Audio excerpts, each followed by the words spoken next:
इतना मुझे तरसाना, क्या चाहे सताना।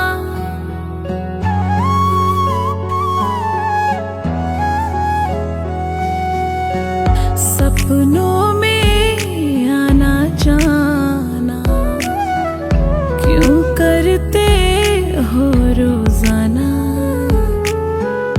इतना मुझे तरसाना, क्या चाहे सताना। मेरी जिंदगी में तेरा इंतजार है,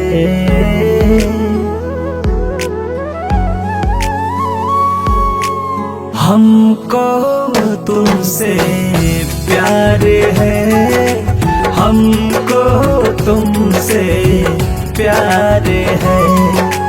हमको तुमसे प्यार है, हमको तुमसे प्यार है।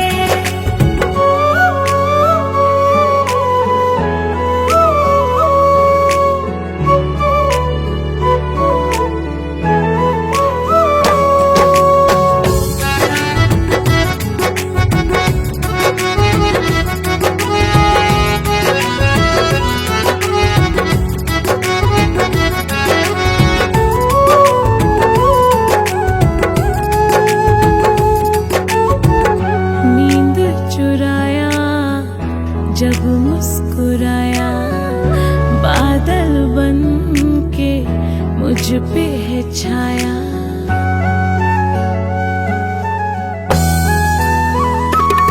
मोरा दिल जुड़ा जाला, अतना मीठी बोले लू। नागिनियस के लहरे जुड़ा जब खोले लू। जाने तेरे नाम से खुशी की बहार है।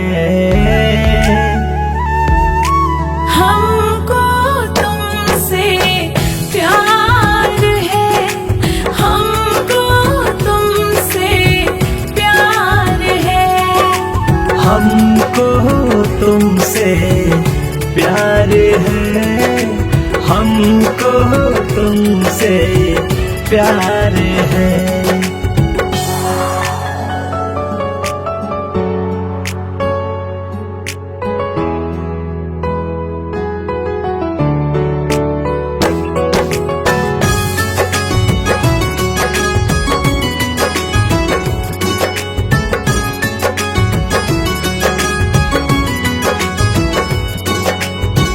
सांसों में समाया प्यार बरसाया, ख्वाब बन चुका है जब सामने आया।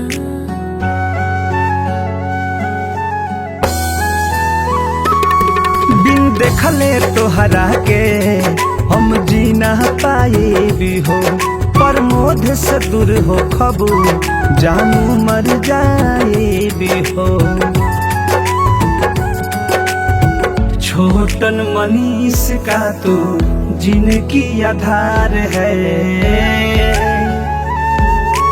हमको तुमसे प्यार है, हमको तुमसे प्यार है।